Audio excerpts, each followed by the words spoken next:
Hello doctors. Today it's our third lecture which is introduction of pharmacology part third. आज हम लोग क्या पढ़ेंगे? आज हम लोग पढ़ेंगे एक्सिपिएंट्स क्या होते हैं, यानी जो ड्रग्स में एक्सिपिएंट्स ऐड कर दिए जाते हैं। जैसे ये देखिए, ये कोई ड्रग है, ठीक है, ड्रग। इस ड्रग में क्या किया गया, एक्सिपिएंट्स ऐड कर दिए गए और एक्सिपिएंट ऐड करके उसकी एक डोज फॉर्म कन्वर्ट कर दी जाती है, एक डोज फॉर्म जो है तय कर दी जाती है, फिर उसको जो है मेडिसिन कहा जाता है। तो drugs plus excipients is known as medicine, उसको मेडिसिन कह सकते हैं। और प्लस उसकी एक डेफिनेट डोज भी तय कर दी जाए तो उसको क्या कहेंगे, उसको मेडिसिन कह देते हैं। अब हम लोग आज पढ़ रहे हैं एक्चुअली एक्सिपिएंट्स के बारे में। तो एक्सिपिएंट्स क्या होते हैं?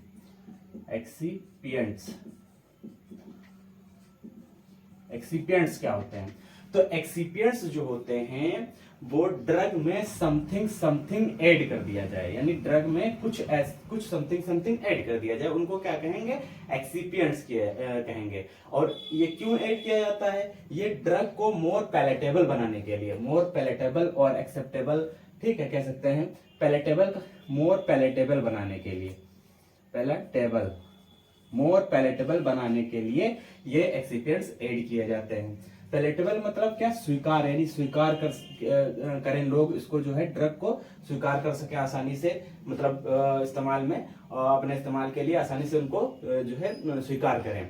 और उनको जो है उसमें थोड़ा स्वादिष्ट बनाने के लिए भी जो है उसमें एक्सिपिएंट्स ऐड किए जाते हैं। जैसे कि इसमें एक्सिपिएंट्स में हम लोग देखते हैं, इसमें ऐड किए जाते हैं स्वीटनर्स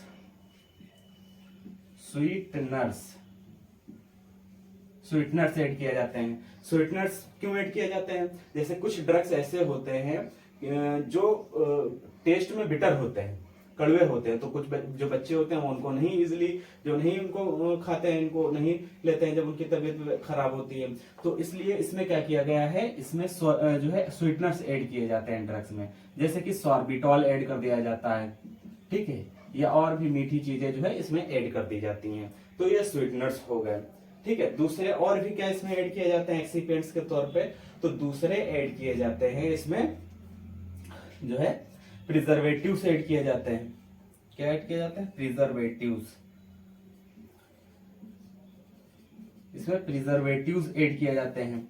प्रिजर्वेटिव्स क्यों ऐड किए जाते हैं? प्रिजर्वेटिव्स इसलिए ऐड किए जाते हैं ताकि जो ये ड्रग है, ये जो है ये इसमें मॉइस्चर ना पकड़ ले, ये मॉइस्चराइज ना हो, मॉइस्चर ना इसमें इसको मॉइस्चर की वजह से डिस्ट्रॉय ना हो जाए, ठीक है, ये ड्रग जो है खराब ना हो जाए। इस वजह से जो इसकी ओरिजिनल स्टेट है, उस ओरिजिनल स्टेट जो है ये खो ना दे अपनी ओरिजिनल स्टेट को, इसलिए इसमें प्रिजर्वेटिव्स मिलाए जाते हैं, ठीक है। यानी मॉइस्चर और डिस्ट्रक्शन से इसको बचाने के लिए इसमें क्या मिलाए जाते हैं, इसमें प्रिजर्वेटिव्स मिलाए जाते हैं। और कौन कौन से प्रिजर्वेटिव होते हैं? जैसे एंटीऑक्सीडेंट्स होते हैं, ठीक है, एंटीऑक्सीडेंट्स।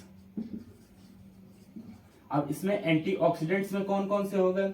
एंटीऑक्सीडेंट्स में ऐड किए जाते हैं जैसे कि विटामिन, कुछ हो गए, कुछ विटामिन हो गए, ठीक है, विटामिन हो गए जैसे कि ए, सी, ई, ठीक है। और क्या हुआ? ए, सी, ई विटामिन हो गए। और भी कुछ चीजें इसमें ऐड की जाती है, जैसे सेलेनियम हो गया, ठीक है, सेलेनियम, ठीक है, सेलेनियम ऐड कर दिया जाता है। बट ये जो प्रिजर्वेटिव्स हैं, ठीक है, विटामिन से कुछ एंटीऑक्सीडेंट में जैसे ए, सी, ई और सेलेनियम, ये जो है ये क्या होते हैं, ये नेचुरल प्रिजर्वेटिव्स हैं, ये नेचुरल होते हैं, नेचुरल प्रिजर्वेटिव्स हैं, ठीक है। और कुछ जो होते हैं सिंथेटिक भी होते हैं। सिंथेटिक में जैसे जिनको बनाया गया है लैब में, ठीक है, तो सिंथेटिक में आ जाते हैं सिंथेटिक में आ जाते हैं प्रोपिल पैराबेन। कौन? Propyl paraben. ये प्रोपिल पैराबेन है, ये भी एक क्या है, ये भी एक जो है प्रिजर्वेटिव है, जो कि मिलाया जाता है ड्रग्स को जो है क्या करने के लिए, प्रिजर्व करने के लिए, ड्रग्स को जो है मॉइस्चर से बचाने के लिए और डिस्ट्रक्शन से बचाने के लिए इसमें प्रिजर्वेटिव्स ऐड किए जाते हैं, ठीक है। देन इसमें क्या ऐड किया जाता है? देन इसमें कुछ कलर्स भी ऐड किए जाते हैं, ठीक है, कुछ इसमें कलर्स ऐड किए जाते हैं एज एक्सिपिएंट्स। ठीक है। एक्सिपिएंट्स आप लोगों ने देखा होगा, टैबलेट आती हैं, टैबलेट में लिखा होगा, उसका जो स्ट्रिप होती है उस पर आप लोगों ने लिखा होगा एक्सिपिएंट, ऐसे करके लिखा रहता है, एक्सिपिएंट्स करके लिखा रहेगा यहाँ पे, क्वांटिटी सफिशिएंट। ठीक है, तो यही एक्सिपिएंट्स होते हैं, उसमें जो है पूरी इंफॉर्मेशन जो है छोटे छोटे स्मॉल प्रिंट में उस पर लिखा होता है कि एक्सिपिएंट्स इसमें कौन कौन से हैं। ठीक है, तो उसमें अब एक्सिपिएंट्स में आप लोगों ने स्वीटनर्स पढ़ा, प्रिजर्वेटिव पढ़ा, और क्या होते हैं, कलर्स होते हैं कुछ। तो कलर्स इसमें कौन से होते हैं? ठीक है, तो कलर्स होते क्यों हैं? कलर्स इसलिए होते हैं कि लोग जो है कलरिंग एजेंट इसलिए इसमें मिलाए जाते हैं कि आसानी से इसको डिफरेंशिएट किया जा सके। ठीक है, किसी ड्रग को, कोई ड्रग पीली है, कोई काली है, मतलब कोई पीली होती है, कोई हरी होती है, कोई व्हाइट होती है, इस तरीके से कलर सबके अलग अलग होते हैं। तो आसानी से इसको डिफरेंशिएट किया जा सके ड्रग्स को, और क्या किया जाए, ये आसानी से एक्सेप्टेबल हो। तो टू डिफरेंशिएट, ठीक है, टू डिफरेंशिएट, ठीक है, डिफरेंशिएट एंड एक्सेप्टेबल, यानी एक्सेप्टेबल, इजीली एक्सेप्टेबल।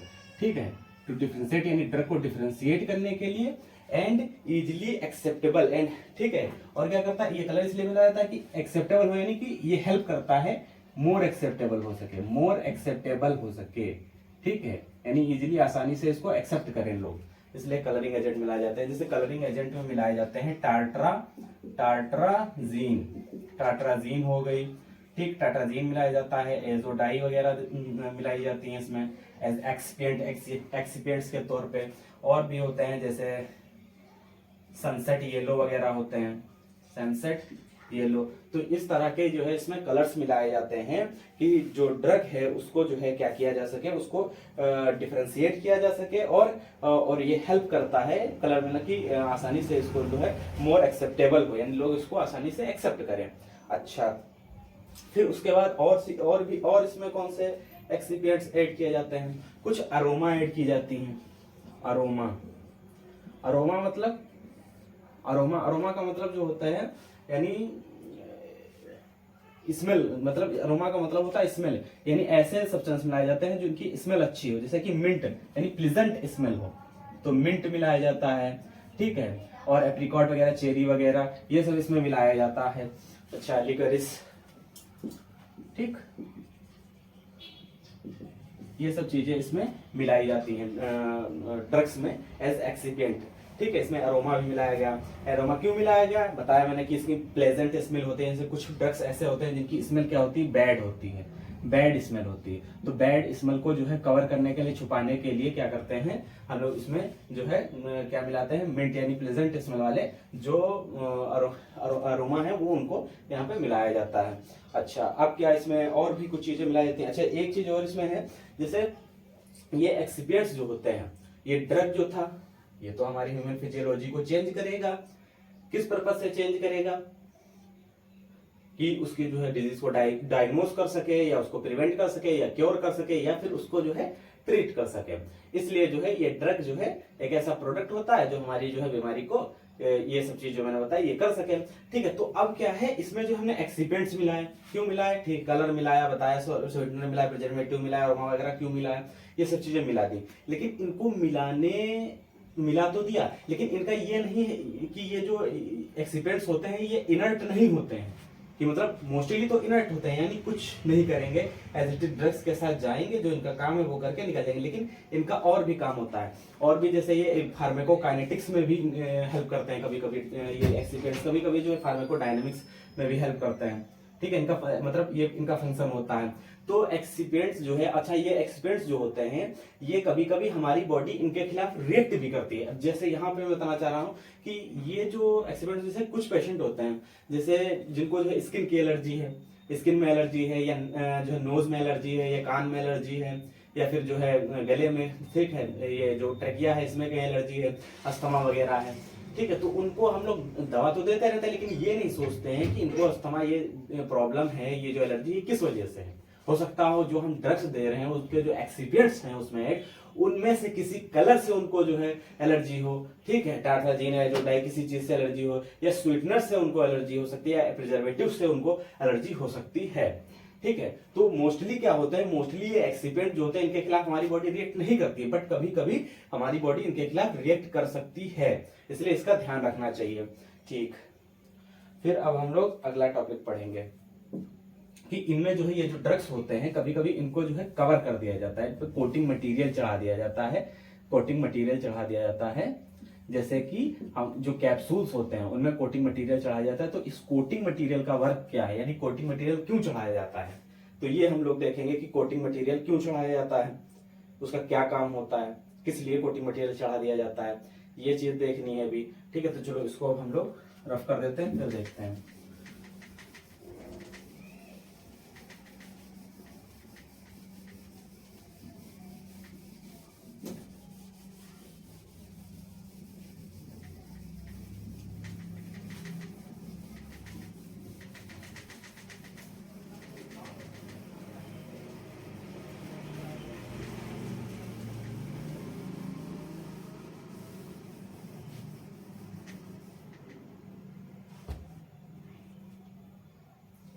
अच्छा, कोटिंग मटेरियल जो होता है, जैसे कोई ड्रग्स है, ठीक है, कैप्सूल वगैरह होते हैं, इनके ऊपर कोटिंग मटेरियल चढ़ा होता है कैप्सूल वगैरह पे।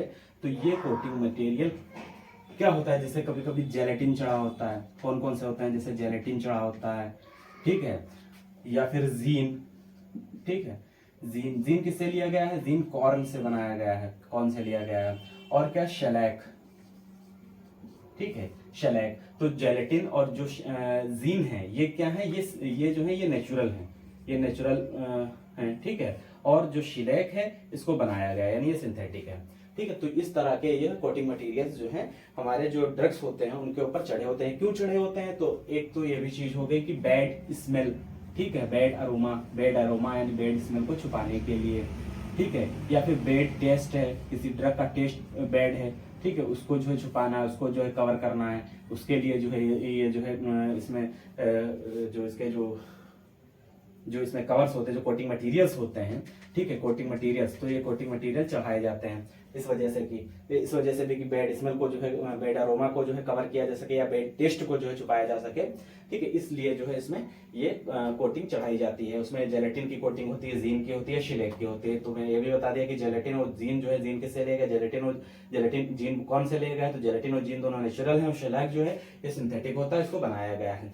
और भी चीजें हैं कि हमारे ड्रग्स, हम ड्रग को चाह रहे हैं, जैसे कभी कभी क्या होता है, जैसे इनमें जो है एंट्रिक कोटिंग की जाती है, एंटेरिक कोटेड, आप लोगों ने देखा होगा या देखेंगे जब आप लोग जो है प्रैक्टिस करेंगे, एंटेरिक, ठीक है, एंटेरिक कोटेड टैबलेट्स आती हैं, एंटेरिक कोटेड कैप्सूल्स आते हैं। ये क्यों होता है ऐसा इसलिए किया जाता है क्योंकि कभी कभी ड्रग्स क्या होते हैं, जैसे कुछ ड्रग्स ऐसे होते हैं, जैसे ये स्टमक है, ये इंटेस्टाइन है, यहाँ पे ड्यूड्रम से इंटेस्टाइन शुरू हो गई। तो कुछ ड्रग्स जब हम लोग लेते हैं तो यहाँ क्या बैठा है, यहाँ HCl बैठा है, ठीक है, हाईली एसिडिक पीएच, ठीक है, पीएच वेरी लो। सो अब क्या करता है, ये जो ड्रग्स होते हैं जो हम लोग लेते हैं टेबलेट्स वगैरह, वो ये HCl क्या है, इसको क्या करता है, यहीं पे डिसइंटीग्रेट करके यहीं पे जो है इसको समझ लीजिए एक तरीके से इसको डिस्ट्रॉय कर देता है, ये कोई यूज की नहीं रह जाती है। ठीक है, तो अब हम लोग चाहते हैं कि ये ड्रग यहाँ ना डिसइंटीग्रेट हो, यहाँ से बच के निकल आए, और यहाँ आ जाए इंटेस्टीन में। ठीक है, और इंटेस्टीन में यहाँ पर जो है ये ड्रग क्या है, डिसइंटीग्रेट हो, टूटे, ठीक है, और यहीं से जो है ब्लड वेसल में जो है खून की नलियों में यहाँ से एब्जॉर्ब हो जाए इंटेस्टीन से, ठीक है, एब्जॉर्ब हो जाए। तो इसलिए जो है एंट्रिक कोटिंग की जाती है। जैसे कि एक ड्रग है इरिथ्रोमाइसिन, ठीक है, तो इरिथ्रोमाइसिन जो थी उस पे जो है एंट्रिक कोटिंग की गई थी, ठीक है, क्योंकि इरिथ्रोमाइसिन क्या थी, इरिथ्रोमाइसिन यहाँ आती थी, ठीक है, इरिथ्रोमाइसिन, ठीक है, इरिथ्रोमाइसिन को एंट्रिक कोटेड बनाया गया। क्यों, क्योंकि जब उसको जो है खिलाते थे तो यहाँ HCl उसको डिस्ट्रॉय कर देता था, तो उसका कोई काम ही नहीं हो पाता था, वो वर्क ही नहीं करती थी। तो इसलिए एरिथ्रोमाइसिन को क्या किया, जो कि मैक्रोलाइड ग्रुप की है मेडिसिन, ठीक है, एंटीबायोटिक है, तो इसको जो है ग्राम पॉजिटिव को मारती है मेनली, तो यहाँ पे जो है इसको जो है एंट्रिक कोटेड बनाया गया इथ्रोमाइसिन को। क्यों बनाया गया, क्योंकि हम चाहते थे कि यहाँ पे रिलीज हो। अच्छा, यहाँ पे डिसइंटीग्रेट हो। अच्छा, अब डिसइंटीग्रेट से याद आया, डिसइंटीग्रेट हो यहाँ पे, तो कुछ जो है ये जो एक्सिपिएंट ड्रग्स होते हैं, इन ड्रग्स में कुछ एक्सिपिएंट्स के तौर पे डिसइंटीग्रेंट भी मिलाए जाते हैं। क्या मिलाए जाते हैं? डिसइंटीग्रेंट भी मिलाए जाते हैं। कुछ ड्रग्स ऐसी होती हैं जिनमें डिसइंटीग्रेंट भी मिलाए जाते हैं कि ये जाकर के जो है उनके मॉलिक्यूल्स को अलग अलग कर दे, यानी इनको दवा को जो है डिसइंटीग्रेट कर दे, तोड़ दे। ठीक है, ये चीज हो गई।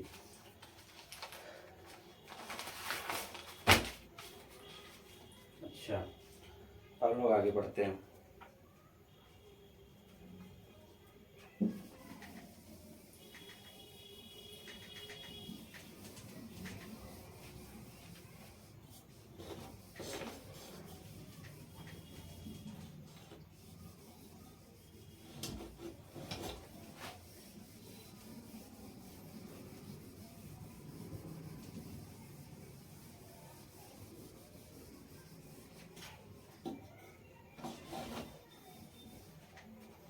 ठीक है,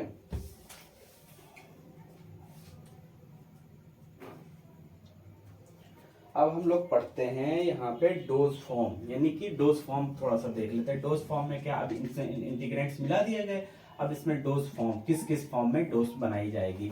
जैसे इनको जो है उसमें एक्सपेक्ट ड्रग्स में मिला दिया, फिर इनको जो है क्रीम के फॉर्म में डोज फॉर्म में कन्वर्ट कर दिया गया, ऑइंटमेंट के फॉर्म में कन्वर्ट किया गया, ठीक है, कैप्सूल के फॉर्म में कन्वर्ट कर दिया गया, ठीक है, और किसके टैबलेट के फॉर्म में कन्वर्ट कर दिया गया। ठीक है, इसको हम लोग जल्दी से देख लेते हैं क्योंकि इसके बारे में आगे पढ़ना है। ठीक है, और भी जो है एरोसॉल्स में कन्वर्ट कर दिया गया। ठीक है, और भी कई चीजें जिसमें इनको जो है डोज फॉर्म में ड्रग में एक्सिपिएंट्स मिला करके ऐड करके इसको जो है एक्सिपिएंट जो है डोज इसको क्या है डोज फॉर्म में कन्वर्ट कर दिया गया। अच्छा, अभी मैंने एक बात बताई थी कि एक्सिपिएंट्स जो होते हैं ये हमेशा हमेशा क्या है, इनर्ट नहीं होते हैं। हमेशा एक्सिपिएंट्स क्या हैं, इनर्ट नहीं होते हैं। Excipients are not always inert. Excipients are not always inert. मतलब ये हमेशा इनर्ट नहीं होते हैं, बट समटाइम्स कभी कभी क्या होते हैं, कभी कभी जो है ये हेल्प करते हैं, but sometimes they help in pharmacokinetics and in pharmacodynamics help करते हैं। ठीक है, तो आप लोग सोच रहे होंगे कि ये वर्ड दो नए आ गए, फार्मेकोकाइनेटिक्स एंड फार्मेकोडायनामिक्स। तो इसका क्या मतलब होता है, यानी तो फार्मेकोकाइनेटिक का मतलब ये होता है कि बॉडी, यानी बॉडी हमारे जो हम ड्रग्स लेते हैं उस जो खा लेते हैं ड्रग्स, ठीक है, खा लिया, ठीक है, मान लीजिए ये ड्रग, ठीक है, ये ड्रग जो है खा लिया किसी ने, ठीक है, यहां से गया ये ड्रग, ठीक, कोई भी ड्रग है, ठीक है, यहां से गया, अब ये देखिए इसका स्टमक है, ठीक, स्टमक है, फिर उसके बाद ये पूरी बॉडी में घूमेगा ना, तो ये जो ड्रग खाया, ठीक है, तो इस ड्रग को फार्माकोकाइनेटिक्स का मतलब ये होता है कि ये जो ड्रग खाया तो इस ड्रग के साथ हमारी बॉडी क्या करेगी, यानी what does body do to the drugs, यानी ड्रग जो, यानी बॉडी जो है वो ड्रग्स के साथ क्या करेगी।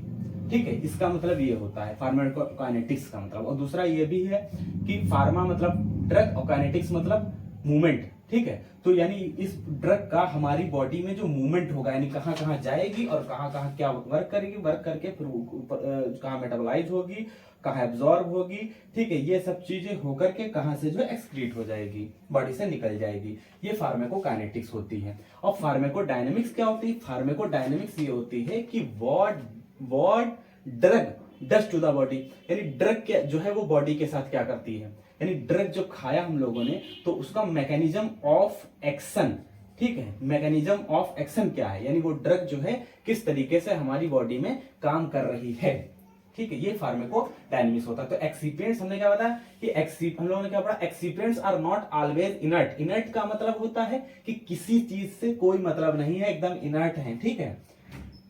इनर्ट का मतलब यही होता है कि मतलब किसी से कोई रिएक्शन नहीं करेंगे, कुछ भी नहीं करेंगे, बट एज इट इज जैसे गए वैसे जो है निकल के चुपचाप चले आए। बट ऐसा नहीं होता, समटाइम्स क्या मतलब एक्सीडेंट्स आर नॉट ऑलवेज, हमेशा इनर्ट नहीं होते, but sometime they help in pharmacokinetics and pharmacodynamics, यानी कि बॉडी में मूवमेंट जो कर रही है उस मूवमेंट में कहीं पर रिलीज होने में या एब्जॉर्ब होने में या किसी चीज में जो है हेल्प करेंगे, या फिर फार्माकोडायनेमिक्स जो होती है मैकेनिज्म ऑफ एक्शन होता है उसमें कहीं ना कहीं ये हेल्प करेंगे, ठीक है। तो इसको एक बार देखते हैं थोड़ा सा।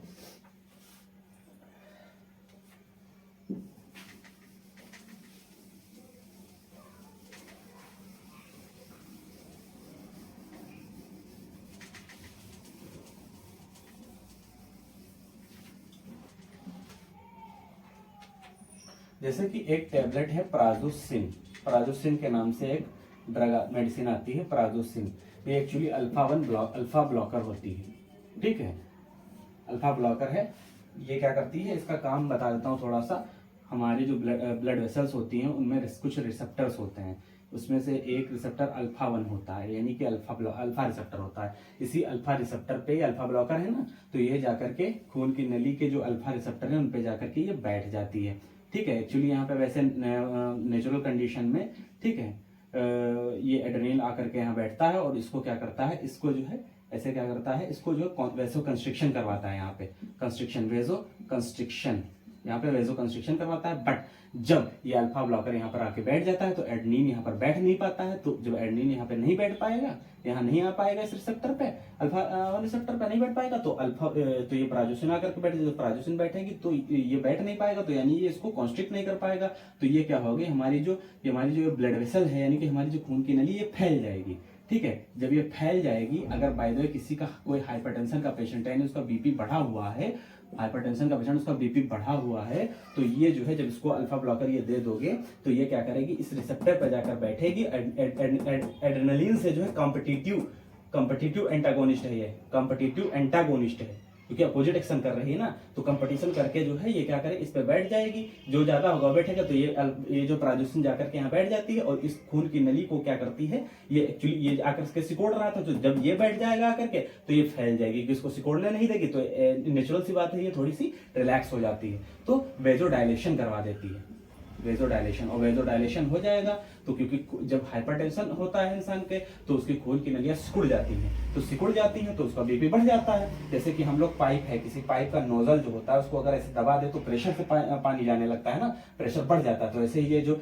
जब ये पिचक जाती है तो प्रेशर बढ़ जाता है। लेकिन जब यहाँ पर हम लोग ने बैठा दिया प्राजोसिन को, अल्फा ब्लॉकर है, ब्लॉक कर दिया, एडेनिन ने यहाँ आकर के इसको सिकोड़ नहीं पाया, कंस्ट्रिक्ट नहीं कर पाया, तो ये जब आकर के यहाँ बैठी तो इसकी वजह से क्या हुआ, ये जो है रिलैक्स हो गई। जब रिलैक्स हुई यानी वेजोडायलेशन हो गया, वेजोडायलेशन हो गया तो बीपी क्या हो गया, जिस पेशेंट का बीपी बढ़ा हुआ था उसका बीपी लो हो जाएगा, ठीक है। तो ये प्राजोसिन में थोड़ी सी इसकी बात बता दी, हालांकि ये हम लोग अल्फा ब्लॉकर जहां पर पढ़ेंगे, ठीक है, वहां इसको जो है डिटेल में पढ़ेंगे। Alpha blocker, beta blocker, alpha plus beta blocker, ये सब पढ़ेंगे वहां इसको, और एड्रेनर्जिक सिस्टम वगैरह, एड्रेनर्जिक सिस्टम, ठीक है, ये सब जहां पढ़ेंगे, कोलिनर्जिक सिस्टम, वहां हम लोग इसको पढ़ेंगे। तो प्राजोसिन बताना चाह रहा था एक्सिपिएंट्स कि हमने क्या पढ़ा था, अभी एक लाइन लिखी थी, एक्सिपिएंट्स जो होते हैं वो हमेशा इनर्ट नहीं होते हैं, कभी कभी वो फार्माकोडायनेमिक्स और फार्माकोकाइनेटिक्स में हेल्प करते हैं। तो फार्माकोकाइनेटिक्स मतलब क्या, ड्रग जो यहाँ पर हम लोगों ने खाया जैसे, ठीक है, तो ड्रग यहाँ पर आकर के इंटेस्टाइन में यहाँ पर रिलीज हो रही है, ठीक है, डिसइंटीग्रेट हो रही है। तो प्राजोसिन जो होती है, प्राजोसिन में जो है एक्सटेंडेड रिलीज वाली, ठीक है, एक्सटेंडेड रिलीज वाली, ठीक। तो प्राजोसिन जो होती है, जो ठीक है, एक्सटेंडेड रिलीज वाली जो प्राजोसिन होती है वो क्या करती है, वो यहाँ पे जब आती है तो एक्सिपेंट इसमें कुछ ऐसे मिले होते हैं जिसकी वजह से ये धीरे धीरे यहाँ से रिलीज होती है, ठीक है, धीरे धीरे टूटती है और धीरे धीरे यहाँ से ब्लड में एब्जॉर्ब होती है। तो ये किसका कमाल है, कि ये धीरे धीरे टूटे। क्यों? क्योंकि अगर बाय द वे ये अगर एकदम से जो है डिसइंटीग्रेट हुई और तुरंत एब्जॉर्ब हो गई ढेर सारी ड्रग, और ढेर सारी ड्रग एब्जॉर्ब हुई तो तुरंत अभी जो एक्शन बताया था कि जाकर के अल्फा रिसेप्टर को ब्लॉक कर देगी, और ब्लॉक करेगी जैसे ही वैसे ही जो है क्या होगा, उस वो डायलेट हो जाएगी, और जैसे ही वो डायलेट हो जाएगी तो क्या होता है, एक जो है क्या होता है, रिफ्लेक्स टैकिकार्डिया हो जाता है। अब रिफ्लेक्स टैकिकार्डिया क्या होता है ये आगे पढ़ेंगे, क्योंकि सारी चीजें अब यही बताएंगे तो फिर बहुत बड़ा लेक्चर हो जाएगा। ठीक है, कि जो चीज पढ़ रहे हैं उस पर रहते हैं। तो प्राजोसिन क्या है, एक्सटेंडेड रिलीज वाली, ठीक है, या इसको एक्सेल भी लिखते हैं। ठीक है, तो ये जो है तुम्हारी प्राजोसिन, ये क्या करती है, यहाँ पे जो है इसमें कुछ एक्सिपेंट्स ऐसे मिले होते हैं जो इसकी फार्माकोकाइनेटिक्स में हेल्प करते हैं। क्या हेल्प करते हैं कि इसको स्लो स्लो यहाँ पे डिसइंटीग्रेट करते हैं, तोड़ते हैं, तो स्लो स्लो एब्जॉर्ब होती है। जब स्लो स्लो एब्जॉर्ब होती है तो धीरे धीरे जो है जाकर के अल्फा रिसेप्टर को ब्लॉक करेगी, तो धीरे धीरे वेजोडाइलेशन होगा। तो जब धीरे धीरे वेजोडाइलेशन होगा तो बीपी जो है एकदम से नहीं घटे, जो है उस पेशेंट का जो है नॉर्मल होगा, क्योंकि बढ़ा हुआ था ना, बड़े हुए। ओके, एक्चुअली थोड़ी टेक्निकल इशू की वजह से हमारा लेक्चर जो है बीच में रुक जाता है। अभी हम लोग पढ़ रहे थे कि जो है प्राजोसिन क्या करे थे। तो प्राजोसिन जो है क्या हमने बताया था अभी कि जो फार्मेको हमारे जो एक्सिपेंट्स होते हैं वो हमेशा इनर्ट नहीं होते हैं, क्योंकि फार्मेकोडायनेमिक्स और फार्मेकोकाइनेटिक्स में वो हेल्प करते हैं। तो फार्मेकोकाइनेटिक्स में हेल्प करने वाली प्राजोसिन बता दिया कि कैसे हेल्प करती है। वो धीरे धीरे रिलीज करती है, एक्सटेंडेड रिलीज, उसमें कुछ ऐसे एक्सपेरिमेंट मिला दिया जाता है जो धीरे धीरे उसको जो है डिसइंटीग्रेट होती है और धीरे धीरे एब्जॉर्ब होती है, तो धीरे धीरे जो है वो असर करती है। क्योंकि अगर अचानक से असर कर देगी तो जो है क्या हो जाएगा, मैंने बताया था कि रिफ्लेक्स टैकिकार्डिया हो जाएगा। ठीक है, वो रिफ्लेक्स टैकिकार्डिया आगे पढ़ेंगे। ठीक, अच्छा, उसमें चलो आगे ही पढ़ते हैं उसको। ठीक है, अभी लेक्चर बहुत बड़ा हो जाएगा। ठीक, फिर उसके बाद हम लोग देखते हैं यहाँ पे कि फार्माकोडायनामिक्स में कैसे हेल्प करती हैं एक्सिपेंट जो होते हैं। तो फार्माकोडायनामिक्स में हेल्प करते हैं जैसे कि एक वैक्सीन है, ठीक है, तो वैक्सीन होती हैं, जैसे वैक्सीन है इसके खिलाफ स्ट्रेप्टोकोकस, ठीक है, स्ट्रेप्टोकोकस निमोनिया के खिलाफ एक बैक्टीरिया है। निमोनिया के खिलाफ एक वैक्सीन है, स्ट्रेप्टोकोकस निमोनिया के खिलाफ बैक्टीरिया है, जो कि मोस्टली कौन सी डिजीज कॉज करता है, स्ट्रेप्टोकोकस निमोनिया। तो निमोनिया नाम से पता चल रहा है, निमोनिया मोस्टली ये कॉज करता है, मेनली मोस्ट कॉमन बैक्टीरिया है जो कि निमोनिया कॉज करता है, मोस्ट कॉमन बैक्टीरिया है जो कि निमोनिया कॉज करता है। और मेनिंजाइटिस, ब्रेन में भी चला जाता है, मेनिंजाइटिस भी कॉज करता है। ठीक, अच्छा, तो इसके बारे में, तो इसकी जो वैक्सीन होती है इस स्ट्रेप्टोकोकस निमोनिया की, क्योंकि निमोनिया कॉज कर रहा है, मेनिंजाइटिस इतनी खतरनाक डिजीज जो है फैटल डिजीज कॉज कर रहा है, तो इसके लिए वैक्सीन बना ली गई। तो वो जो वैक्सीन है, तो वो वैक्सीन जो है, जो मान लीजिए ये वैक्सीन है, ये वैक्सीन का जो है ये बेसिक स्ट्रक्चर है, ठीक है, बेसिक स्ट्रक्चर ऑफ वैक्सीन। तो ये जो बेसिक स्ट्रक्चर होता है काम तो यही करता है। तो ये बेसिक स्ट्रक्चर जो होता है इसकी इफिकेसी क्या होती है, कम होती है। इफिकेसी मतलब क्षमता, यानी कि उस इस बैक्टीरिया को जो है खिलाफ लड़ने की जो उसकी क्षमता होती है वो क्या होती है, वो कम होती है। इफिकेसी उसकी, इफिकेसी, ठीक है, इफिकेसी जो है उसकी कम होती है। ठीक है, तो इसलिए क्या करते हैं उसमें, इस बेसिक स्ट्रक्चर जो वैक्सीन का था, इसमें क्या करते हैं हम लोग क्या मतलब जो लेबोरेटरी में वर्क करते हैं जो दवाओं पे, ठीक है, फार्मास्यूटिकल कंपनी वगैरह, तो वो क्या करती हैं, वो इसमें कुछ एडजुवेंट्स जोड़ देते हैं, एडजुवेंट्स। ठीक है, ये क्या है, एडजुवेंट, जो एक्चुअली एक्सिपिएंट होते हैं, एडजुवेंट्स जोड़ देती हैं। एडजुवेंट्स जो है इसमें ऐड कर दिया जाता है। ठीक है, ये एडजुवेंट्स होते क्या है, ये मोस्टली जो है एल्यूमिनियम वगैरह होते हैं, और भी जो है फैटी एसिड वगैरह होते हैं। ठीक है, फैटी एसिड, ठीक है, और भी होते हैं कुछ। ठीक है, तो आगे पढ़ेंगे जहाँ पे हम लोग वैक्सीन पढ़ेंगे पीडियाट्रिक्स में। ठीक है, पीडिया भी पढ़ेंगे ना, अभी पीडिया पढ़ेंगे, पीडिया भी पढ़ेंगे। पीडिया है, मेडिसिन है, डर्मा है, पैथोलॉजी है, सब पढ़ेंगे धीरे धीरे। तो पीडिया जब पढ़ेंगे तो वहां पर हम लोग इसको जो है वैक्सीन को जब डिटेल में पढ़ेंगे तो वहाँ ये सब चीजें एडवांस वगैरह क्या होते हैं कि उसको बताऊंगा मैं। ठीक है, अच्छा, फिर उसके बाद क्या है, तो ये देखिए ये निमोनिया है, स्ट्रेप्टोकोकस निमोनिया के खिलाफ जो वैक्सीन बनी, इसमें जो है क्या ये एक्सिपेंट जो जोड़ा गया है, ये एक्सिपेंट से ही तो है एडजुवेंट। तो ये जो जोड़ा गया इस बेसिक स्ट्रक्चर में, तो इसने क्या कर दिया, इस जो वैक्सीन थी इस वैक्सीन की जो है इफिकेसी को इंक्रीज कर दिया। इफिकेसी इंक्रीज कर दिया मतलब किसमें हेल्प किया, इसने हेल्प किया इसके मैकेनिज्म ऑफ एक्शन में। मैकेनिज्म ऑफ एक्शन मतलब फार्मेकोडायनामिक्स में, फार्मेकोडायनामिक्स में इसके हेल्प किया।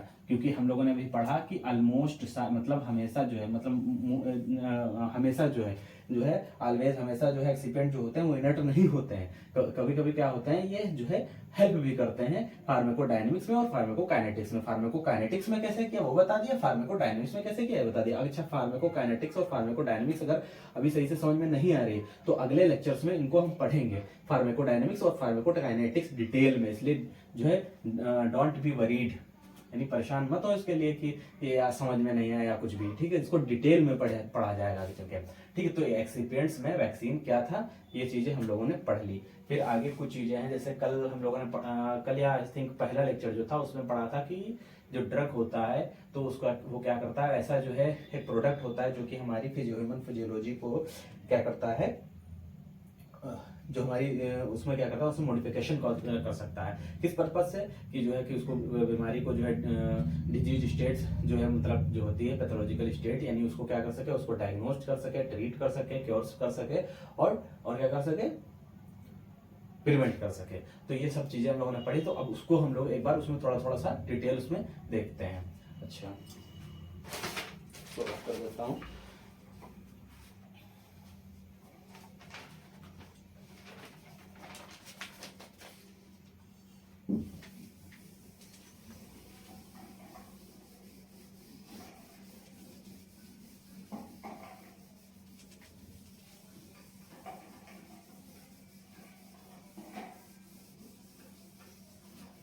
तो पहले देख लेते हैं डायग्नोसिस में।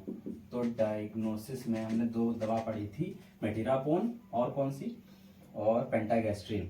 मेटिरापोन, ठीक है, डायग्नोसिस, क्योंकि ड्रग जो होते हैं वो डायग्नोसिस में हेल्प करते हैं, ठीक है। प्रिवेंशन पहले लिख ही देते हैं, प्रिवेंशन, ठीक है, क्योर इसमें थोड़ा थोड़ा हम लोग देखेंगे, एंड ट्रीटमेंट, ठीक। तो डायग्नोसिस में क्या है, मेटिरापोन, मेटिरापोन नाम की एक ड्रग होती है। तो इसमें थोड़ा सा ये बताना था कि जो मेटिरापोन होती है, मेटिरापोन और दूसरी कौन सी थी, पेंटागैस्ट्रिन, ठीक है, पेंटागैस्ट्रिन। तो मैंने बताया था कि जो मेटिरापोन होती है, ये हमारे ब्रेन में जो हाइपोथैलेमस पिट्यूटरी एक्सिस होता है, हाइपोथैलेमस पिट्यूटरी एक्सिस, वो सही से काम कर रहा है कि नहीं कर रहा है, तो उसको ये चेक करने के लिए ये ड्रग दी जाती है। तो ये क्या कर रही है, यहाँ पे डायग्नोसिस में हेल्प कर रही है, ठीक है। तो ये डायग्नोसिस यानी बीमारी को पता लगाने में हेल्प कर रही है मेटिरापोन। तो ये यहाँ पे एक चीज और बतानी थी कि ये सिर्फ और सिर्फ डायग्नोसिस में ही नहीं यूज की जाती है मेटिरापोन को, इसको ट्रीटमेंट में भी यूज किया जाता है, ये बताना था। बट ये पेंटागेस्ट्रिन जो होती है, ये जो है इसका जो है ये केवल जो है डायग्नोसिस में ही जो है इसको यूज किया जाता है कि स्टमक में जो है सेल सही निकल रहा है कि नहीं और डाइजेस्टिव एंजाइम वगैरह सही से रिलीज हो रहे हैं कि नहीं, उसको जो है देखने के लिए, पेट की बीमारियों को देखने के लिए इसको जो है यूज किया जाता है। फिर प्रिवेंशन में आते हैं, प्रिवेंशन में क्या है, ठीक है। तो प्रिवेंशन को देखते हैं हम लोग। तो प्रिवेंशन में जैसे कि वैक्सीन होती है, ठीक है, क्योंकि प्रिवेंट कौन करेगी, प्रिवेंट मतलब बीमारी हुई नहीं है, बीमारी होने से पहले ही हम लोग उसको जो है उसके खिलाफ प्रिवेंशन ले ले। तो प्रिवेंशन क्या है, जैसे वैक्सीन हो गई, कुछ वैक्सीन होती हैं, और कुछ ड्रग्स जैसे कि ओसेल्टामिविर, ठीक। तो इसमें थोड़ी बातें देखनी है। तो वैक्सीन में जैसे बीसीजी हो गया, ठीक है। तो बीसीजी जो होती है वो टीबी के खिलाफ जो होती है वैक्सीन लगाई जाती है, बीसीजी। अच्छा तो ये जो अच्छा मान लो अगर किसी को तो इसकी की वैक्सीनेशन प्रिवेंशन के लिए लगाई गई कि प्रिवेंट करे, टीबी होने से बचाए, ये बीसीजी लगा दी गई, उसको ये वैक्सीन लगा दी गई। लेकिन अगर बाय द वे ये वैक्सीन लगने के बाद भी अगर किसी को टीबी हो जाती है तो वो इतनी ज्यादा फैलेगी नहीं, ठीक है, वो जो है ज्यादा फैलेगी नहीं बॉडी में, ठीक, कम हद तक ही रह करके वो धीरे धीरे उसको ट्रीट किया जा सकता है। अच्छा, अब ओसेल्टामिविर क्या है, ओसेल्टामिविर जो है एंटीवायरल है। तो इस ओसेल्टामिविर जो होती हैं ड्रग्स, इनको जो है उसमें यूज किया जाता है क्या, स्वाइन फ्लू अभी बहुत फेमस हुआ था, स्वाइन फ्लू, ठीक है। Swine flu I think actress Anil Kapoor की जो डॉटर है उसको भी स्वाइन फ्लू हुआ था। तो स्वाइन फ्लू में क्या है, ओसेल्टामिविर यूज की जाती है, ओसेल्टामिविर। उसके ट्रीटमेंट में भी इसको यूज किया जाता है, ठीक है। अगर हो गया है स्वाइन फ्लू तो उसमें भी ओसेल्टामिविर वगैरह को यूज किया जाता है। और जो है अगर और किसके लिए, और इसको जो है प्रिवेंशन के लिए भी यूज किया जाता है ओसेल्टामिविर को, यानी कि कैसे, जैसे मान लीजिए कोई पेशेंट है, ठीक है, अब उसको स्वाइन फ्लू है, अब वो तुम्हारे जो है हॉस्पिटल में लेटा हुआ, आप वहाँ पे वर्क कर रहे हैं, या फिर जो है आप एज अ डॉक्टर, या फिर जो है वहाँ के जो तीमारदार हैं यानी कि अटेंडेंट हैं, ठीक है, वो वहाँ पे उनके आसपास बैठे हुए हैं, उनको खाना खिला रहे हैं, सब उनका केयर कर रहे हैं, ठीक है, तो उनको होने के चांसेस हैं स्वाइन फ्लू को, तो इसलिए उनको प्रिवेंशन के लिए उनको भी ओसेल्टामिविर खिलाया जा सकता है। अच्छा, यहाँ पे एक चीज और बताना था कि इसी तरीके से जो लेमीवुडीन, जिडोविडीन, लेमीवुडीन और जिडोवुडीन और भी हैं, ठीक है, जो किसमें यूज करी जाती हैं, ये एंटी एचआईवी ड्रग्स हैं, यानी कि एचआईवी के खिलाफ जो है एंटीवायरल कह सकते हैं, तो एचआईवी के खिलाफ, एचआईवी के अगेंस्ट ये ड्रग्स लेमीवुडीन और जिडोविडीन वगैरह यूज की जाती हैं। मान लीजिए, ठीक है, अब यहाँ पे जो बताना था, तो ये क्या होगा, यहाँ पे ये क्या, ये ड्रग यूज करी जा रही, तो ये ट्रीटमेंट के लिए यूज करी जा रही है, ठीक, ट्रीटमेंट के लिए यूज की जा रही है, क्योंकि हो चुका है एचआईवी, तो उसको जो है लेमिडोडिन और जेडोविडिन वगैरह दी जा रही है, एचआईवी एड्स हो चुका है। लेकिन अगर किसी पेशेंट को एचआईवी नहीं हुआ है, ठीक है, अब मान लो कल को हम ही लोग हैं, डॉक्टर्स हैं, अगर कोई एचआईवी पेशेंट है, हॉस्पिटल में आपके आया या क्लिनिक पे आपके आया, आपने उसको जो है जा करके, मान लीजिए शोल्डर है, ठीक है, इंजेक्शन उसको लगाया, नीडल उसको लगाई, अब लगाने के बाद आपने जब उसको जो है नीडल उससे जो है निकाली, निकालने के बाद वो गलती से आपको जो है चुभ गई, आपको जो वो नीडल थी जो आपने एचआईवी पॉजिटिव पेशेंट के लगाई, एचआईवी पॉजिटिव पेशेंट के लगाई, उसको वो जो आपने इंजेक्शन लगाया उसकी नीडल आपको चुभ गई, निकालने के बाद उसको लगा दिया, लगाने के बाद जब आपने उसको निकाला, इंसर्ट किया, फिर इजेक्ट किया, इजेक्ट करने के बाद जब उसको जो है वो नीडल आपके जो है चुभ गई, ठीक है, आपकी स्किन से, ठीक है, तो अब क्या है, आपको जो है एचआईवी होने के चांसेस हैं। तो वहां पे हम लोग क्या करेंगे, वहां पे क्या करते हैं, वहां पे यही लेमिवुडीन और जिडोविडीन को जो है कम डोजेज में कुछ दिन के लिए, कुछ महीने, कुछ जो है हफ्तों के लिए, ये लेमिवुडीन और जिडोविडीन को कम डोज में जो एचआईवी पेशेंट को दी जाती है, जितनी डोज उससे कम डोज में जो है ऐसे लोगों को दी जाती है जिनके जो है, और ये क्यों दी जा रही है, एचआईवी हुआ तो है नहीं, लेकिन एचआईवी पेशेंट की लगाई गई सुई वो उसको चुभ गई, तो उसको खतरा है कि वो हो ना जाए, तो प्रिवेंशन के लिए यहाँ पे जो है उसको लेमिवुडीन और जिडोविडीन जो है जितनी एचआईवी में दी जाती है उस डोज से थोड़ी जोड़ कम कर करके और कम समय के लिए, जैसे कुछ हफ्ते या कुछ मंथ के लिए उसको दी जाती है, ठीक है, ये बात यहाँ पे बतानी थी मुझे, ठीक। अच्छा, then move on the next topic which is cure, यानी कि क्योर पे क्या है, क्योर में हम लोग पढ़ते हैं कि क्योर जो है, जो ड्रग्स होते हैं वो क्योर कैसे करते हैं पूरी तरीके से। तो क्योर को पढ़ने से पहले हम लोग ट्रीटमेंट पढ़ेंगे।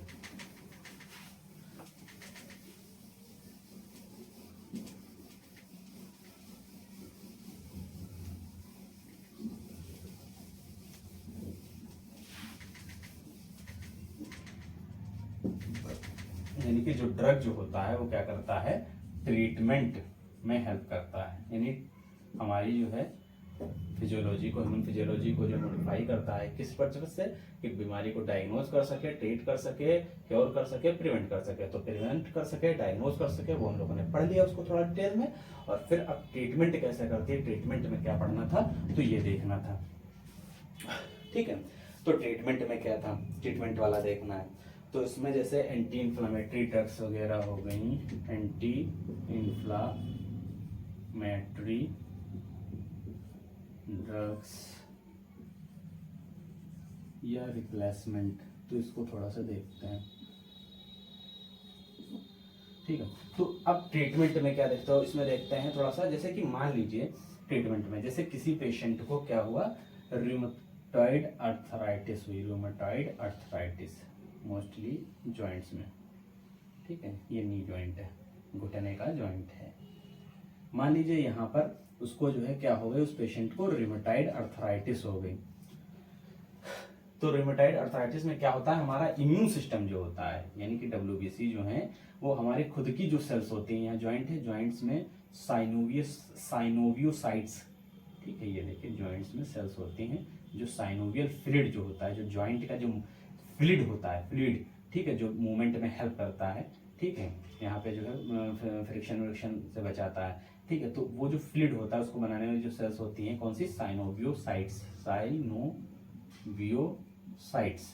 तो ये जो साइनोवियोसाइट्स हैं इन्हीं के खिलाफ जो हमारा इम्यून सिस्टम यानी कि WBC वगैरह जो है इम्यून सिस्टम हमारा इनके खिलाफ क्या करता है, एक्शन ले लेता है, इन्हीं को मारने लगता है, इन्हीं को जो है इन्हीं के खिलाफ एक्शन ले लेता है, इन्हीं को जो दुश्मन समझ बैठता है और इन्हीं को जो है मारने लगता है। तो अब क्या होता है, तो हमारा ज्वाइंट जो है धीरे धीरे क्या होता है, डिस्ट्रॉय होने लगता है। तो हम लोग क्या करते हैं, यहाँ पे डॉक्टर्स की बारी आई, तो क्या करते हैं, अब ये बीमारी हो गई है तो अब हमने क्या कहा था, ट्रीटमेंट में क्या होता है, ट्रीटमेंट में हम लोगों ने पढ़ा था कि ड्रग जो होता है वो ट्रीटमेंट यानी बीमारी को पूरी तरीके से ठीक नहीं कर पाएगा, लेकिन बीमारी की जो मतलब जिस लेवल की बीमारी है उसको थोड़ा सा कम करा जा सकता है। ठीक है, उससे जो परेशानी होगी, जो डैमेज होगा, जो डिस्ट्रॉय होगा, जो वो बीमारी प्रोग्रेस कर रही है तो उसको प्रोग्रेशन को उसको रोक सकते हैं, और जो डिस्ट्रॉय करेगी, जो तबाही मचाएगी हमारी बॉडी में, ठीक है, आगे चल के अगर उसको नहीं रोका गया समय पे तो उसको जो है कम किया जा सकता है ट्रीटमेंट ड्रग्स के जरिए। ठीक है, जो कि ट्रीटमेंट में हम लोग पढ़ रहे हैं कि ट्रीटमेंट, क्योंकि ड्रग जो होती है वो क्या करती है, ह्यूमन फिजियोलॉजी को चेंज करती है, मॉडिफाई करती है, किस पर्पज से, बीमारी को ट्रीट करने के, बीमारी को डायग्नोज करने के लिए, प्रिवेंट करने के लिए, ट्रीट करने के लिए, क्योर करने के लिए। तो प्रिवेंशन में क्या था देख लिया थोड़ा, क्योर में, ट्रीटमेंट में, उसमें डायग्नोसिस में क्या वो देख लिया। ठीक है, तो ट्रीटमेंट में क्या है, तो ट्रीटमेंट में क्या है, यानी बीमारी हो चुकी है ट्रीटमेंट में, और बीमारी हो चुकी है और बीमारी को अब क्या करना है, उसको प्रोग्रेस होने के यानी और बढ़ने से और फैलने से रोकना है, और डिस्ट्रॉय जो कर रही है, तबाही मचा रही है, उसको रोकने के लिए जो है जो ड्रग्स दी जाती हैं, यूज करी जाती हैं दवाएं। तो उसमें जो है क्या हमने बताया कि एक ड्रग बीमारी पड़ रही है रूमेटाइड अर्थराइटिस, इसमें हमारा इम्यून सिस्टम जो है क्या करता है, हमारी जो साइनोसाइट्स यानी कि जो ज्वाइंट की जो सेल्स होती है उनके खिलाफ जो एक्शन ले लेता है और उनको जो है मारने लगता है, डिस्ट्रॉय करने लगता है। ठीक है, तो यहाँ हम लोग क्या करते हैं, दो तरीके की ड्रग्स इसमें यूज करते हैं, इसमें जो है हम दो टाइप की ड्रग्स यूज करते हैं रूमेटाइड अर्थराइटिस में।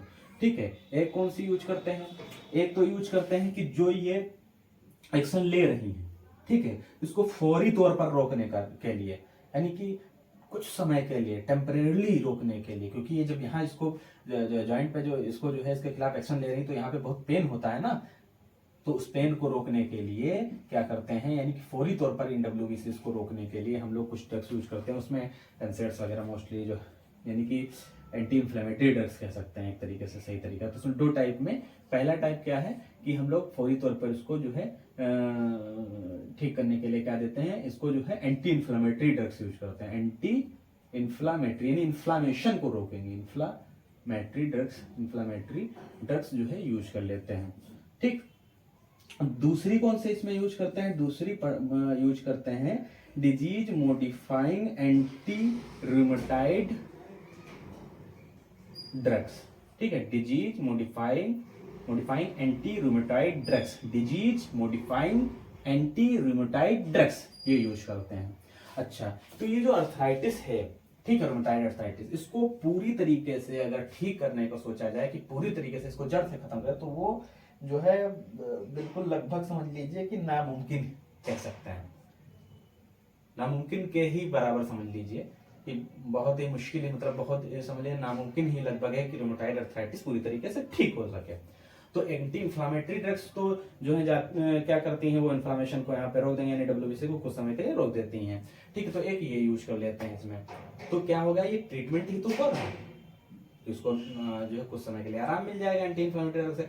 और disease modifying anti rheumatoid drugs जो होती हैं इनको यूज किया जाता है। ये एक्चुअली क्या करती हैं, डिजीज मॉडिफाइंग जो ड्रग्स होती हैं इनका काम ये होता है, ये समझ लीजिए कि इम्यून सिस्टम की जो सेल्स होती हैं, ठीक है, इम्यून सिस्टम की जो सेल्स होती हैं उनको जो है एक्चुअली समझाती हैं, इनको समझ लीजिए समझाने का काम करती हैं कि क्यों यार अपने ही जो है टिश्यू के खिलाफ जो है एक्शन ले रहे हो, अपने ही टिश्यू के खिलाफ जो है अपने ही टिश्यू को क्यों डैमेज कर रहे हो। ठीक है, तो इनको समझाती हैं, समझ लिया। डिजीज एक्चुअली क्या है, actually disease modifying anti rheumatoid drugs, तो इसको जब हम लोग रूमेटाइड एंटी रूमेटाइड ड्रग्स जब पढ़ेंगे, रूमेटाइड अर्थराइटिस के खिलाफ जो ड्रग्स यूज करी जाती है उनको जब हम लोग पढ़ेंगे, टॉपिक आएगा अभी एक, तो तब वहां डिमांड जो है disease modifying anti rheumatoid drugs जो है इनके इंजेक्शन वगैरह लगते हैं और बहुत सी, तो बहुत महंगे होते हैं लाखों में और जो है थाउजेंड्स में होते हैं, तो उनको हम लोग वहाँ पे जो है प्रॉपरली पढ़ेंगे। लेकिन अभी एक बोलचाल की भाषा में जैसे कह सकते हैं कि क्या करते हैं, तो इनको समझाते हैं हमारे इम्यून सिस्टम को, ये डिजीज मॉडिफाइंग ड्रग्स, कि यार क्यों अपने ही टिश्यू के खिलाफ जो है एक्शन ले रहे हैं वो। ठीक है, तो इनको समझाते हैं, रोकने की कोशिश करते हैं। कभी कभी क्या होता है, रुक जाता है, यानी ये एक्शन लेना इनके खिलाफ बंद कर देते हैं। बट डिजीज क्या होती है, कभी कभी डिजीज जो होती है वो डिजीज क्या होती है, दोबारा रिलैप्स भी कर जाती है। ठीक, डिजीज जो होती है हमारी वो रिमिशन हो जाती है। डिजीज का क्या होता है, ये डिजीज जो होती है वो रिमिशन हो जाती है। ठीक है, रेमिशन यानी डिजीज पूरी तरह से खत्म हो गई, लेकिन फिर ये जो डिजीज है ये क्या होती है, दोबारा से जो है आ जाती है, यानी फिर दोबारा हो जाती है, रिलैप्स हो जाती है। ठीक है, यानी ठीक तो हो गई थी, लेकिन कुछ समय ठीक रही, लेकिन फिर दोबारा ये रिलैप्स हो जाती, फिर से हो जाती है। इसीलिए इसको कहते हैं कि ये जो रूमेटाइड अर्थराइटिस है ये पूरी तरीके से ठीक होना इसका लगभग नामुमकिन ही होता है। तो इसमें हम लोग क्या पढ़ाते हैं, देखो यहाँ पे ट्रीटमेंट पढ़ रहा है, जो की ड्रग जो होता है वो ट्रीटमेंट करता है ना, ट्रीट करता है, क्योंकि मतलब हमारी ह्यूमन फिजियोलॉजी को चेंज मॉडिफाई करता है। एक ऐसा प्रोडक्ट होता है जो हमारी ह्यूमन ड्रग क्या है, एक ऐसा प्रोडक्ट है जो हमारी ह्यूमन फिजियोलॉजी को क्या करता है, हमारी ह्यूमन फिजियोलॉजी को मॉडिफाई करता है। किस पर्पज से मॉडिफाई करता है, तो 4 पर्पज थे, चारों पर्पज में 2 पर्पज पढ़ चुके हैं। फर्स्ट वन इज प्रिवेंशन कह सकते हैं, and second one is diagnosis, and the third one is treatment. ठीक है, जो कि हम लोग अभी पढ़ रहे हैं। तो इसमें देखिए रूमेटाइड अर्थराइटिस का पेशेंट होगा तो उस पेशेंट को जो है क्या कह सकते हैं, उसकी हम लोग बीमारी कम कर सकते हैं। ठीक है, उसका जो प्रोग्रेशन होगा, यानी क्योंकि अगर रोमेटाइड अर्थराइटिस रही तो ये आगे जाकर के अगर इसको ऐसे ही छोड़ा तो हार्ट को इन्वॉल्व करेगी, लंग्स को इन्वॉल्व करेगी। अब बताइए, जिसका हार्ट में इन्वॉल्व हो गया, ठीक है, हार्ट पे हमारा इम्यून सिस्टम ने अटैक कर दिया, हमारे हार्ट की सेल्स को जो है डैमेज करने लगा, हमारे लंग्स की सेल्स को डैमेज करने लगा, हमारा खुद का इम्यून सिस्टम कैसे रोकोगे, क्या करोगे? वहां पे हमारा हार्ट जो कि क्या है, पूरी बॉडी में ब्लड पंप कर रहा है, यही समझ लीजिए जो मेन ऑर्गन है हार्ट। ठीक है, उसके बिना जिंदगी अधूरी। लंग्स, इनके बिना सांस ऑक्सीजन कैसे लोगे? ठीक है, जब लंग्स ही डैमेज हो जाएंगे। ठीक है, तो दोनों इतने बड़े बड़े जो समझ लीजिए ऑर्गन है उनको डैमेज करने लगेगी। तो इसलिए जो है इसको रोकना जो है जरूरी था, तो वो हम लोग ड्रग्स के जरिए रोक लेते हैं। अच्छा, देन इसमें एक चीज और पढ़नी है, ट्रीटमेंट में ही, सॉरी इसमें रिप्लेसमेंट होता है। तो रिप्लेसमेंट में क्या होता है कि रिप्लेसमेंट में क्या होता है, जैसे अगर चलिए ट्रीटमेंट ही है ना, तो ट्रीटमेंट में बीमारी को क्या कहते हैं, बीमारी को पूरी तरीके से क्या है, बीमारी हो चुकी है और उस बीमारी को पूरी तरीके से खत्म नहीं किया जा सकता, लेकिन उसको थोड़ा कम किया जा सकता है, तो कम कर लिया हम लोगों ने यहाँ पे, देखिए। ठीक है, देन इसमें रिप्लेसमेंट होता है। रिप्लेसमेंट के लिए एक एग्जांपल लेना पड़ेगा, जैसे कि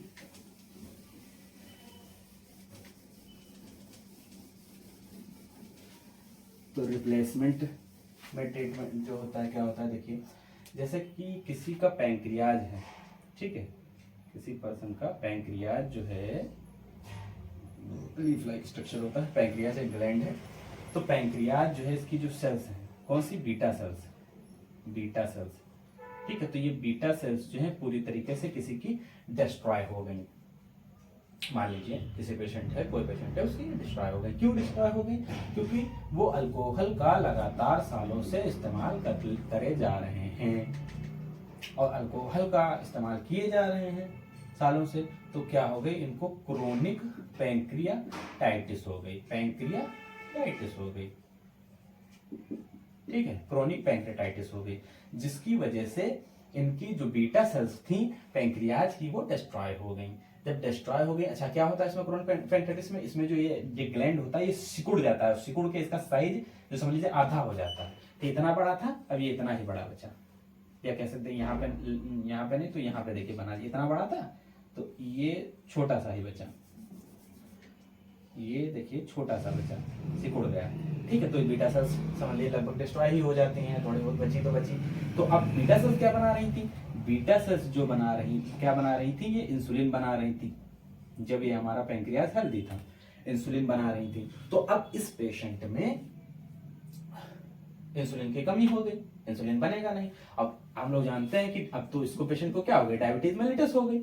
अब जब डायबिटीज मेलिटस हो गई तो अब इस पेशेंट को क्या है, जो ब्लड में शुगर तैर रही है, अब वो क्या है, शुगर में जो ब्लड में शुगर तैर रही है, इसको जो मान लीजिए ये ऑर्गन है कोई यहाँ पे, ठीक है, ये ऑर्गन है, इस ऑर्गन को जरूरत है शुगर की, और ये क्या है, ये शुगर है, ठीक है। लेकिन इस शुगर को इस ऑर्गन के अंदर लेके कौन जाएगा, लेके तो इंसुलिन ही जाएगा, लेकिन इंसुलिन तो यहाँ है ही नहीं इस पेशेंट के अंदर, तो इंसुलिन नहीं है, तो अब ये अंदर जो है जा नहीं पाएगी ऑर्गन के अंदर, यानी ऑर्गन के अंदर क्या, किसमें, सेल में जा नहीं पाएगी। तो ये शुगर जो है अब हमारे ब्लड में ही तैर रही है तो बहुत, और ये लेना भी चाह रहे हैं ऑर्गन, यानी सेल्स, ऑर्गन के अंदर सेल्स जो है एक पर्टिकुलर सेल, ठीक है, लेना भी चाह रही है ग्लूकोज को, उसे एनर्जी बनाना चाहिए, बट खून में है भी बहुत, ठीक है, और लेना भी चाह रहे बट ले नहीं पा रहे, क्यों, क्योंकि यहाँ पे जो है इंसुलिन नहीं, क्योंकि इंसुलिन क्या होता है, इंसुलिन यहाँ पे एक्चुअली होते हैं, इंसुलिन हम बताया दे रहा हूँ भी, लेकिन ये पढ़ेंगे जब डायबिटीज की, यहाँ पे इंसुलिन के रिसेप्टर्स होते हैं, ठीक है, क्या होता है, इंसुलिन रिसेप्टर्स होते हैं, और इंसुलिन रिसेप्टर पे जाकर के पहले इंसुलिन जाकर के इंसुलिन की नाम की एक कुंजी कह सकते हैं की लगती है, तो ये ताला खुलता है, तो यहां से एक नीचे से GLUT4 नाम का एक प्रोटीन आता है, GLUT4, और वो आता है और वो इस जो ये शुगर है उसको उठा करके अंदर लेकर के चला जाता है। लेकिन अब यहाँ पे आपके पास कुंजी ही नहीं है, तो ताला खुलेगा कैसे, तो इंसुलिन है ही नहीं, तो इंसुलिन जब यहाँ जाएगा नहीं, इंसुलिन रिसेप्टर पे जाकर के बैठेगा नहीं, तब तक GLUT4 अंदर से आएगा नहीं, शुगर को अंदर ले नहीं जा पाएगा, शुगर खून में तैरती रहेगी, जगह जगह जमा होगी तो हार्ट अटैक आएंगे, डिसलिपिडीमिया भी का कॉज भी बनेगी यही शुगर, आगे एलडीएल वगैरह बढ़ जाएगा, ठीक है। तो अब हम क्या करेंगे, तो अब क्योंकि अब ड्रग है, तो क्या हमने क्या किया, इंसुलिन जो है इसको बाहर से दे, हम लोग पढ़ रहे थे कि जैसे ये पैंक्रियाज था, ठीक है, तो पैंक्रियाज की बीटा सेल डैमेज हो गई, यानी पैंक्रियाज जो है अल्कोहल ज्यादा दिन किसी ने यूज किया, अल्कोहल का कंजप्शन किया ज्यादा दिन, तो उसको क्रोनिक पैंक्रियाटाइटिस हो गई, ठीक है। तो क्रोनिक, मेरा लेक्चर बीच में रुक जाता है एक्चुअली, ठीक है, तो उसी की वजह से मैं आगे थोड़ा सा बताया दे रहा हूँ, इसी लेक्चर को खत्म कर रहा हूँ यहीं पे, तो यहाँ पे रुक गया था बीच में ना, तो अल्कोहल ज्यादा यूज किया लंबे समय तक, तो उसको क्या हो गई, क्रोनिक पैंक्रियाटाइटिस हो गई।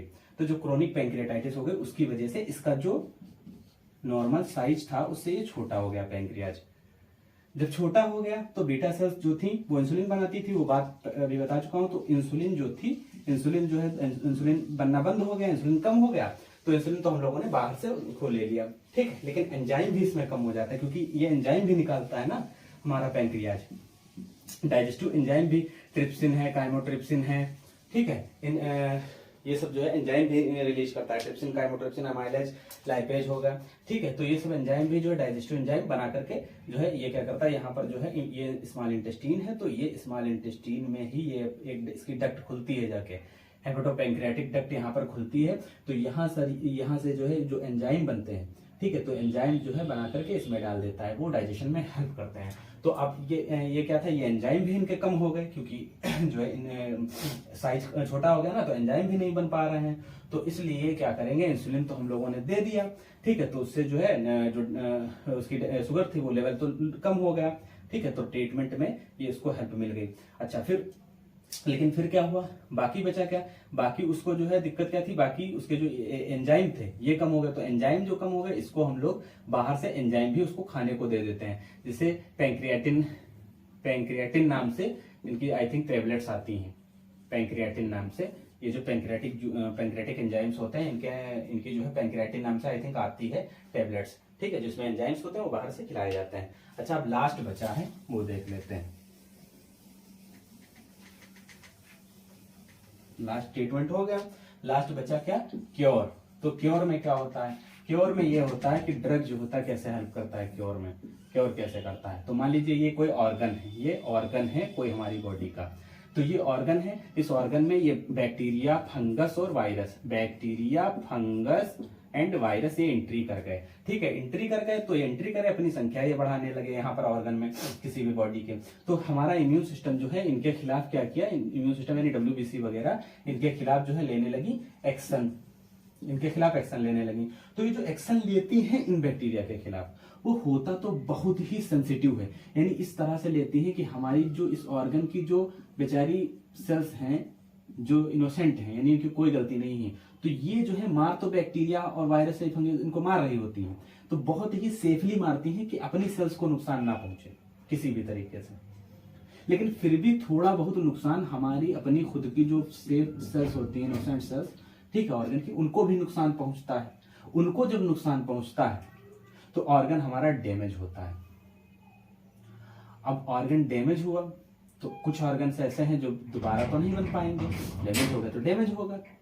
तो अब हम लोग क्या करते हैं, इनको मारने के लिए बाहर से हम लोग दे देते हैं एंटी माइक्रोबियल्स, एंटी माइक्रोबियल्स या एंटीबायोटिक कह सकते हैं, ठीक है। एंटी माइक्रोबियल्स वो होती हैं जो प्योरली लैब में बनाई जाती है, एंटीबायोटिक वो होती हैं जो थोड़ा सा डिफरेंस होता है, जो नेचुरल जिनका सोर्स जो होता है, जो उनका ड्रग होता है उसका सोर्स नेचुरल चीजों से लिया जाता है, ठीक है, तो उनको एंटीबायोटिक बोलते हैं। थोड़ा सा डिफरेंस होता है एंटी माइक्रोबियल और एंटीबायोटिक में, या आम भाषा में, बोलचाल की भाषा में तो ऐसे ही बोल देते हैं, एंटीबायोटिक या एंटी माइक्रोबियल, कोई फर्क नहीं पड़ता, छोड़ो वो बात। फिर क्या ये आती हैं आकर के और ये क्या करती हैं, ये जो बैक्टीरिया, वायरस और फंगस जो थे, इनको क्या करती हैं, ये आकर के इनको मारती हैं। और ये क्या कहते हैं, ये जो हमारी जो इम्यून सेल्स हैं, यानी कि WBC करा, इनको जो है कहती हैं चलो इनको जो है हम लोग साथ में मिलकर मारते हैं, क्योंकि तुम जो एक्शन ले रहे हो उस एक्शन से हमारा ऑर्गन खराब हो रहा है, वो डैमेज हो रहा है। और क्योंकि ये हालांकि ले तो बहुत, ये भी जो है सेफ्टी के साथ एक्शन ले रहे हैं, इनको मार रहे हैं, बट उतनी सफाई से काम नहीं कर पा रहे हैं जितनी सफाई से हमारा आकर के ये जो है एंटी माइक्रोबियल्स, यानी जो एंटीबायोटिक वगैरह, सिफिक्जिम और जो भी है, जिथ्रोमाइसिन, ये सब जो भी यूज करते हैं, मॉक्सिसिलिन वगैरह, ये आकर के इनको सफाई से मारेंगे, तो इसमें ऑर्गन डैमेज होने से बच जाता है, ठीक है। और इम्यून सिस्टम भी मारता है, वो भी दोनों लोग मिलकर मारते हैं, तो उसको साफ कर देते हैं और ये थोड़ा सा इनका एक्शन कम हो जाता है उस समय जब एंटीबायोटिक आ जाती है। तो इस तरीके से हमारा ऑर्गन जो है डैमेज होने से बच गया। तो ये हो गया क्योर, यानी बीमारी पूरी तरीके से इसको साफ कर देती है एंटीबायोटिक आकर के बैक्टीरिया फंगस को, तो बीमारी क्या जड़ से खत्म हो गई। ये हो गया क्योर, यानी कि ड्रग जो है वो बीमारी के क्योर में भी जो है क्या करते हैं, हेल्प करते हैं, अच्छा, क्योर करने में मदद करते हैं। अच्छा, देन जैसे कि मान लो किसी को कोई पेशेंट है, उसको क्या हुआ, उसको हो गया, इसमें पढ़ते हैं एक चीज और है क्योर में, जैसे कि कोई पेशेंट है उसको हो गया टीबी, मान लो उसको टीबी हो गई, ठीक है। तो अगर उस पेशेंट को टीबी हो गई तो टीबी हो गई, यानी कि हुई, यानी कि वो पेशेंट जो है, यहाँ पे मैं कहने का मतलब मेरा ये है कि जैसे कोई पेशेंट है, कोई उसको टीबी हुई और हो चुकी है और उसने कोई दवा नहीं ली, यानी कोई उसका ट्रीटमेंट नहीं ले रहा है। जब उसकी परेशानी ज्यादा बढ़ गई, खांसी वासी ज्यादा, सीने में दर्द होने लगा, सब दिक्कतें बढ़ी, तब वो डॉक्टर के पास गया। तो तब तक क्या था, उसका जो लंग था, लंग्स जो था, लंग्स का कोई ना कोई पार्ट जो है उसका डैमेज हो चुका था, तब वो डॉक्टर के पास आया। तो डॉक्टर ने उसको जो है, तब उसको जो है एंटी टीबी ड्रग्स जो टीबी के अगेंस्ट चलते हैं, जैसे कि उसमें जो है HRZE चलती हैं, बताया दे रहा हूं मैं, HRZE प्लस स्ट्रेप्टोमाइसिन भी किसी को दी जाती है, ठीक है, ठीक है। तो इसमें आइसोनियाजिड हो गई, रिफाम्पिसिन, पायरेजिनामाइड, एथम्ब्यूटाल, स्ट्रेप्टोमाइसिन वगैरह, ये सब इसको दी जाती है। तो उस डॉक्टर ने इसको दिया, तो अब बैक्टीरिया को तो इसने मार दिया करके, खत्म हो गई, साल 1.5 साल जो भी ट्रीटमेंट चला, 2 साल तक, ठीक है, 6 महीने, साल, कभी कभी 6 महीने में ठीक हो जाता, कभी कभी चलता है ट्रीटमेंट, कभी 1.5 साल भी चल सकता है, कभी 9 महीना, कभी 2 साल तक भी चल सकता है, ठीक है। तो बैक्टीरिया को मार दिया उसने आकर के, ड्रग्स ने। लेकिन ये जो पहले से डैमेज करवा के बैठे थे लापरवाही में, जो लंग्स का पार्ट, ये लेकिन इनका डैमेज ही रहेगा। तो इसमें ये जो एक्सरे वगैरह कराओगे तो इसमें ये एक दाग दिखेगा, इसी को बोलते हैं कि यार टीबी हुई थी, उसकी वजह से एक फेफड़े में दाग पड़ गया, तो वो ये दाग इस वजह से, ये देखिए दाग है। और फिर इसको कैसे ठीक कर सकते हो, इसको पेस्ट थोड़ी ना लगा दोगे बाहर से, ठीक है। तो ये हमारा 3rd लेक्चर था, फार्मेकोलॉजी का इंट्रोडक्शन का पार्ट 3, ठीक है। आज ये हमारा कंप्लीट हुआ, अब अगले लेक्चर में मिलेंगे हम लोग। बाकी आप लोगों से रिक्वेस्ट है कि मेरे चैनल को जो है ज़्यादा से ज़्यादा शेयर करें, सब्सक्राइब करें और